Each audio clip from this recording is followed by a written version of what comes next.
Allez, salut tout le monde et bienvenue dans une toute nouvelle vidéo, je suis Cody McLeod et vous êtes bien sur la chaîne des rebuts du catch. Je suis très heureux de vous retrouver à nouveau pour une petite vidéo, où je fais tout simplement une réaction à un de mes vieux matchs. Et oui, bah ça fait plaisir de regarder un peu de vieux catch de Cody McLeod, voilà. Je l'avais fait il y a quelques temps, il y a au moins un an, hein, facile, plus d'un an même, sur la chaîne des rebuts du catch où j'avais regardé, je crois, un match où je catchais sur un ring sur l'eau, voilà. Et puis j'avais regardé également un autre match où je faisais une stipulation assez particulière.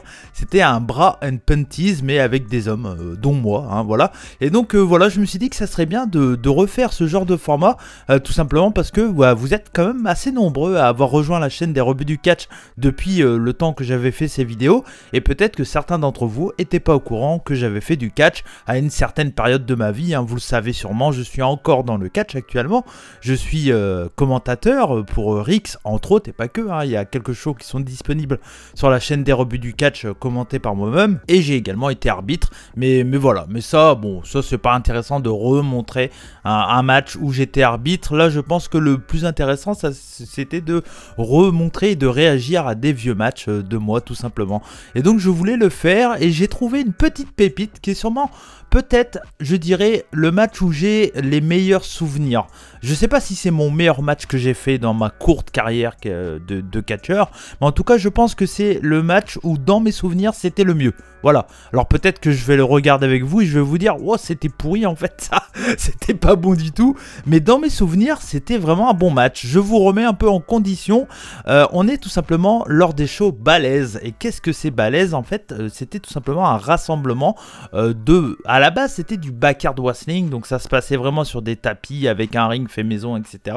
Et c'était un rassemblement de backyarders partout en France, où il y avait des gens du nord de la France, du sud de la France, de l'Est, et ça se passait à Brest, donc en plein dans l'ouest de la France. Et donc on se retrouve à faire un rassemblement comme ça entre plusieurs backyarders. Et moi quand je suis arrivé, quand j'ai commencé ma carrière de catcheur du côté de Big Brest Wrestling à Brest, bah en fait la promotion a commencé à se professionnalisé, on va dire, avec des catcheurs qui sont partis faire des séminaires un peu partout pour prendre de l'expérience et avoir des vrais conseils de professionnels, et déjà aussi ils ont eu un ring, voilà. Donc moi j'ai commencé mon début de ma carrière sur un ring de catch, un vrai ring de catch, et donc voilà. Et donc on se retrouve donc à Balèze, donc ça reste toujours un rassemblement de fans de catch, de backyarders, mais qui se veut un peu plus professionnel à cette période-là, vous allez voir. Et donc du coup, là je crois qu'on doit être en 2008-2009, quelque chose comme ça.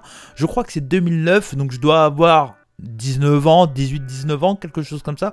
Vous allez vite me reconnaître de toute façon, et puis je vais vous en parler.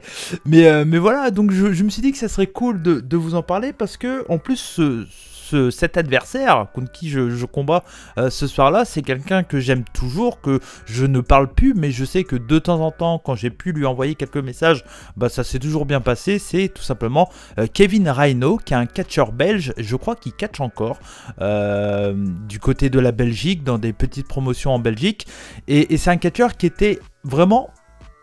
En France, pour moi, il était en avance sur son temps.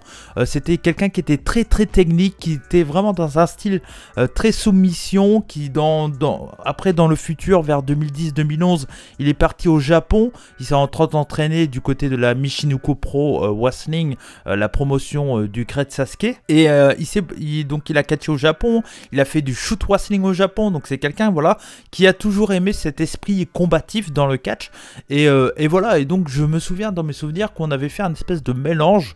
Alors peut-être que ça va pas se voir beaucoup, hein, je sais pas, je l'ai pas revu depuis facile 10 ans ce combat, et ça me fait plaisir de le revoir, donc je me suis dit que ça serait bien qu'on se fasse ça ensemble. Donc c'est parti, vous allez voir, j'ai fait un super overlay. Enfin bref, allez c'est parti, du coup on va voir ce match, et c'est parti pour tout ça. Allez, le combat commence. Le son est comment? Je vais couper ça, et normalement le son est pas trop mal pour vous. Et donc bah vous le voyez, je suis en jaune et noir avec mon bon short Ilucha, et vous allez vite voir l'ambiance. Et comme on est en France dans les années 2000, bah il y a des commentateurs dans la salle, bien entendu. Des commentateurs live, un peu de Channel Wrestling. Vous le voyez, j'étais très maigre à l'époque. Eh oui, quand je vous disais le côté technique. Alors ça reste backyard, vous voyez au point de vue des tenues. Alors encore moi, j'avais une tenue, on va dire, à peu près professionnelle. On va dire, voilà, j'ai... Mais bon, on voit que c'est du backyard dans l'esprit quand on voit l'arbitre, comment il est habillé, la salle, l'ambiance, mais c'est des super souvenirs. Ça, c'est clairement des très très bons moments que j'ai dans ma vie. Ça reste des super souvenirs. Et donc, vous voyez le côté technique au début, un peu de chain wrestling. Ça fait plaisir. Et j'avais déjà mon plus gros défaut dans ma carrière de catcheur, ça a été des pertes de mémoire. Voilà, j'oubliais le match. Et super paquet là, super. La technique de Neo Sharon. Je manquais de charisme x15 à cette époque. Même si c'était un peu mieux, je commençais un peu à m'assumer, on va dire. Mais c'est vrai que j'avais un gros problème de charisme et puis d'être à l'aise dans son corps, tout simplement, voilà. Attention aux projections dans les cordes. Et j'avais que 19 ans, je le rappelle, hein, donc c'est un peu normal. Et ça va vite, ça va vite. Hop, passe en dessous, super. Ah, et voilà, trou de mémoire encore, Cody McLeod. Et repart en chaîne wrestling. Alors ça, c'est bien de la merde, ça. Ça commençait à s'accélérer, puis c'est reparti en chaîne wrestling. Ça fait pas trop de sens, je vous l'avoue. Mais bon, c'est comme ça, c'est les défauts de l'époque. Ça fait... Je sais pas pourquoi on est parti essayer de partir vite. Et puis, au final, on est reparti en prise. Et attention, bah oui, oh là là, Lucha Libre Style. Liptos, et là on repart en rapide. Peut-être que je me suis rappelé qu'est-ce qu'il fallait que je fasse. Allez, ça va vite, le début du match est pas mal, mais je suis très content. Franchement, ça va, ça va. On voit bien pire que ça en France en 2022. Hein. Donc ouais, non, c'est cool, ça fait plaisir. Ah, ça me fait bizarre de revoir ça, hein. Un gros bisou à tous ceux qui peut-être étaient là à l'époque et reverront ces images avec moi, et je leur fais des gros bisous et j'espère qu'ils vont bien pour eux. Mais c'était une super période, ça j'oublierai jamais. J'ai appris beaucoup de choses à cette période-là. Voilà, que ça soit au point de vue du catch, au point de vue de grandir tout simplement. Hein. Donc voilà, là on voit du catch technique avec un waistlock parfait de Cody McLeod. Attention, Neo Sharon qui passe derrière. Oh, belle technique. On était amoureux de la technique à l'époque. Eh oui, parce que vous le voyez, hein, alors le ring, c'est un ring des plus professionnels, clairement. Et franchement, bah voilà. Hein. Alors je comprends pas trop on a voulu... Alors le Neo Sharon à l'époque était très fan déjà de catch japonais, de catch technique. Et ça se ressent dans ce qu'on fait. Ah oui, je me souviens de ce spot. Voilà. Il nous fallait pas grand chose hein, pour être content. Mais ouais, ça c'est très japonais dans le style. Essayer de faire du chain wrestling jusqu'à qu'il y ait un spot qui fait que ça accélère un peu le combat. Et puis bon, c'est pas si mal que ça en vrai. Hein. Si je le montre, c'est que j'en ai des bons souvenirs. Et là on remonte dans le ring. Et la bagarre! La bagarre! À toi, à moi. Ça passe. Il manque un peu d'intensité de mon côté, mais ça passe. Il y avait beaucoup plus d'expérience que moi hein, à cette période-là. Et ça se ressent, je trouve. Il était déjà très très bon. Hein. Mais on se mettait quand même pas mal dans la tronche. J'en ai des... Oh oui. Oh là là, quel enchaînement. L'enchaînement de Cody McLeod, incroyable. Et le public qui était à fond dedans. C'était que des catcheurs qui étaient bien sûr... Enfin, c'est tous les mecs qui participaient au show qui regardaient le match.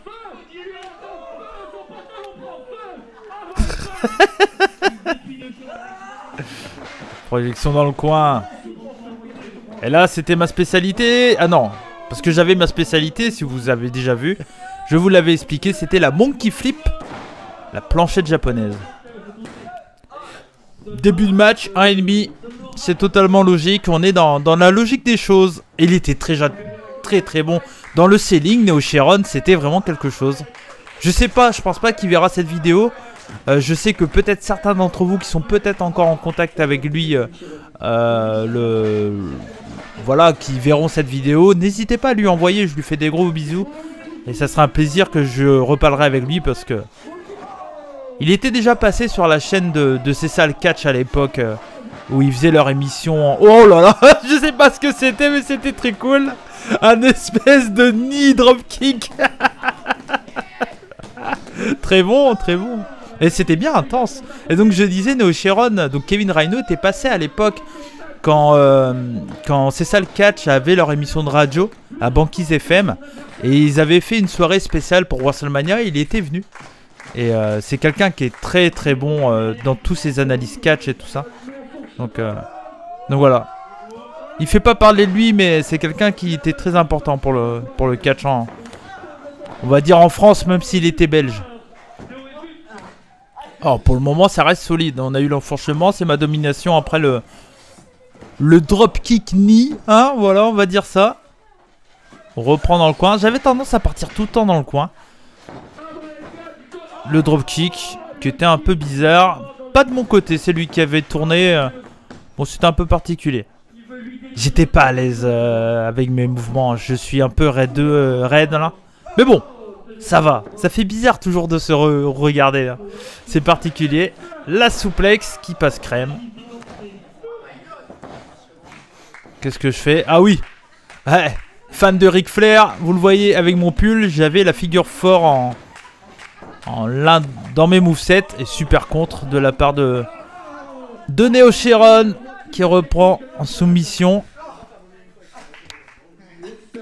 Bon, par contre le selling, que dalle hein, de ma part, vite fait mais...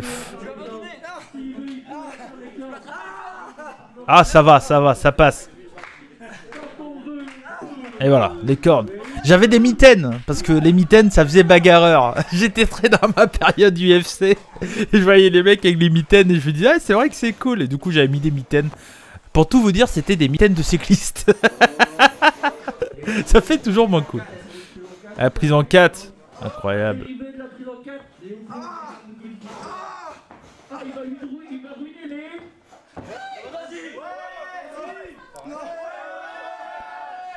Ah, les classiques. Monte ta tête, Cody. C'est ce qu'on dit souvent quand on est pris dans une soumission comme ça. Voilà, mais ça, je commençais à le faire. Mais avant, quand je me prenais ce genre de soumission, j'avais tendance à avoir toujours tête face au sol. Et ce qu'on dit souvent à des élèves, c'est de se montrer. Quand on vend pas pour le sol, on vend pour la caméra. Donc, il faut regarder la caméra, essayer de vendre et tout ça. Et c'est vrai que... je pense que à partir de là, j'ai commencé vraiment à être meilleur que ce que je faisais avant. Et ce match-là m'a entre autres appris pas mal de choses. On voit tout le côté technique hein, de Neo Sharon. Il était bon, il était bon. Et après, il était encore mieux que ça. Bien, déjà, il avait un zip noir, qui était très fan, comme je vous l'ai dit, du Japon. Donc du coup, il avait une tenue, bah voilà, très à la japonaise, zip noir. Et là, on est clairement dans le côté backyard, donc il s'en fout, il catch en jogging. Mais il avait déjà un bon physique, hein, mine de rien. Mine de rien. Et ça, je l'aime bien, ce segment.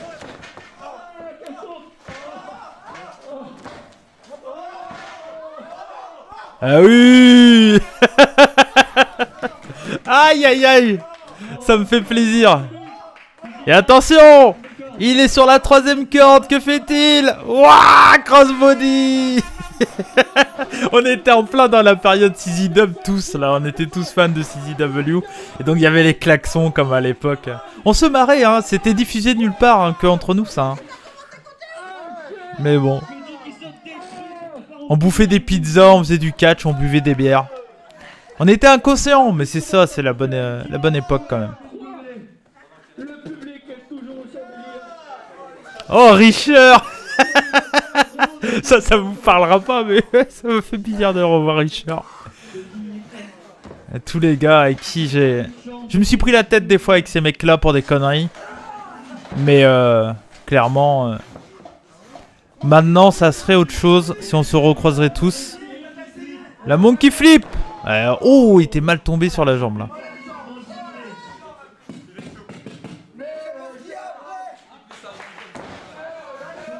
Ah, le IEO leg drop. Face au mur. Et oh, super, le contre. En clé de jambe. C'était bien, quand même. C'était... Enfin, n'hésitez pas à me dire dans les commentaires ce que vous en pensez. Mais je trouve pas ça ridicule, hein. Alors, il y a des détails, il y a des trucs et tout, mais là, j'avais quoi? J'avais 2 ans de carrière. Ouais, on va dire 2 ans de carrière. Et quand je dis carrière, c'est en mode backyard où on s'entraînait quand même sérieusement. On faisait en sorte de faire les trucs bien. Mais on était clairement loin de ce que peut avoir des mecs en 2 ans de carrière en 2022, quoi. Voilà, je veux dire, quelqu'un qui fait du catch depuis 2 ans en 2022, sans aucun doute, il est meilleur que moi en 2009 avec 2 ans de carrière, quoi. Et je trouve pas ça ridicule. Ah, j'avais essayé de me lever.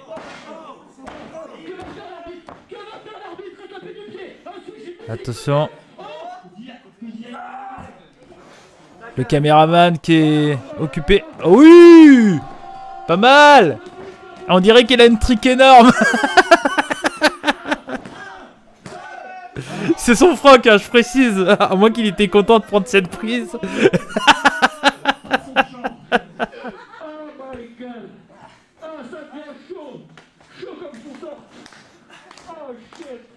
On voit que je réfléchis vraiment à ce que je vais faire et à la suite du combat. Et je perdais mon froc tout le temps. Et ça, c'est l'un de mes spécialités, même si c'était foiré. C'était le backbreaker. J'enchaînais avec un Fisherman Suplex avec ponté.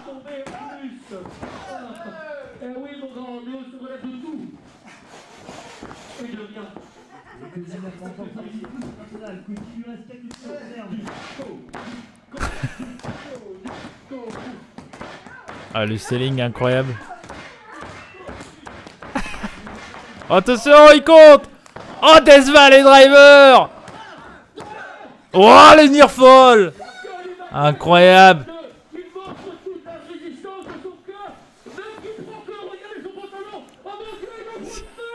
Qu'est-ce qu'il se... Un bisou à Loco qui regardera pas cette vidéo mais qui commentait. Oh là là. Ouh. Et 3. Bah oui, il avait beaucoup plus d'expérience que moi. Ouais. Mais voilà, quel bon moment de revoir ça, franchement. Ça fait plaisir, ça fait plaisir. Et puis bah je vais repasser comme ça. On va pas le remettre quand même. Mais en tout cas voilà pour ce petit match que je voulais vous partager. Ben j'en suis plutôt content. Franchement, j'en suis plutôt content. Il y a des trucs qui sont bien, il y a de la bonne base. Il y a plein de choses à améliorer, hein, comme je vous l'ai dit un peu quand je regardais le match. Mais je trouve qu'en règle générale, bah, pour un mec qui avait 2 ans de carrière, pour un truc qui était censé être du backyard et tout, c'était un 10 minutes, hein, voilà, quelque chose comme ça. Mais franchement, ben ouais, je suis plutôt fier de ce combat. Donc voilà, donc j'espère que vous avez apprécié cette vidéo. N'hésitez pas à me dire ce que vous en avez pensé dans les commentaires. Et puis bah voilà, n'hésitez pas, allez, mettez pas une note. Allez allez, mettez des casquettes et on verra. Moi, je pense en vrai, si j'essaye de juger un peu comme ce que je fais actuellement. Donc ça veut dire que en fonction des catcheurs, par exemple, si quelqu'un qui a 2 ans de carrière, j'aurais tendance à noter en fonction le fait qu'il ait 2 ans de carrière, ce qui n'est pas le cas pour tout le monde. Mais moi, je dirais que ça mérite un bon 2,75, tu vois, 2,75, allez, 3 si on veut être gentil. Mais je pense qu'un bon 2,75 dans le sens que c'est loin d'être dégueulasse, il y a des prises de risque un peu, la fin est cool, le travail est plutôt bon, ça manque de selling de mon côté, je pense, et puis il travaille la jambe beaucoup tout le long, et clairement, bon, la fin, c'est pas du tout une fin sur la jambe, mais clairement, ouais, je suis plutôt fier de ce combat, quoi, en vrai. C'était solide, rien d'exceptionnel de mon côté, mais plutôt solide. Donc voilà, n'hésitez pas à me dire ce que vous en avez pensé dans les commentaires. Et puis en tout cas, je me ferai un plaisir de lire vos commentaires. C'était Cody McLeod pour cette vidéo de début d'année que j'aime bien faire et que j'essaierai de refaire si je retrouve quelques matchs croustillants à analyser. Voilà, c'est ça. En tout cas, merci à vous de m'avoir suivi. Je vous fais des bisous. C'était Cody McLeod, des rebuts du catch comme on dit chez nous, banzai. Et surtout, n'oubliez pas, soyez curieux. Ciao.